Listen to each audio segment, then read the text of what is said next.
ফিতরা ওয়াজিব হয় ঈদর দিন সকালে, কিন্তু উলামায়ে কেরাম হলে কিতাব লেখরা যে তুমি তাই ঈদর আগে ফিতরা আদায় করি লাও, তাহলে গরিব গুলা, কারণ তুমাতান লিল মাসাকিন, এটা মিসকিনের খুরাক, মিসকিনরে দিতাম।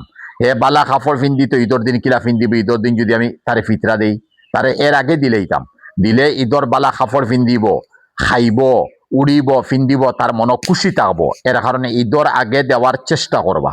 এখান তো ঈদর আগে দিছন না খাও ফিতরা, ঈদগার মাঠের মধ্যে যাইতে সময় ঈদর নমাজের আগে মিসকিন দিয়ে আপনারা দিলেইবা, এদিকে সবচেয়ে সুন্দর আমল। এরপরে ফারসন্নাতে ঈদর পরে দেখবা, এরপরে ফারসন্না ঈদ করিয়া 2-4 দিন পরেও ফিতরা আদায় করবা। ফিতরা আদায় করা ওয়াজিব, খার উপরে ফিতরা ওয়াজিব, বাউটা আমি কইয়া দিছি। আর ওই ফিতরা আদায় করবো। আর যদি সাইন ফিতরা কয়েকটা জমাইয়া একজন দে দিতাতে পারবা, আর যদি সাইন ফিতরা বাক বাক করি কয়েকজন দে এক ফিতরা দিতাতে পারবা। আর ফিতরার একেবারে নিম্ন হিসাবে 1633 গ্রাম আটার দাম পড়ে গিয়ে 70 টাকা অগু দিবা। আর খাজুরের দামে যদি দিতা চাইন, 780 টাকা খাজুরের দামে দিতে পারবা। আমার হিসাবে যারা ধনী ফ্যামিলির মানুষ আছেন, আপনারা ওগুলা ফোনে 800 হিসাবর একটা ফিতরা দিলে খাজুরের হিসাবে গরিবে ফাইলো, বেশ ফাইলো, আল্লাহ আপনারে দিছে দৌলত দিছে, আরো দিব ইনশাআল্লাহ।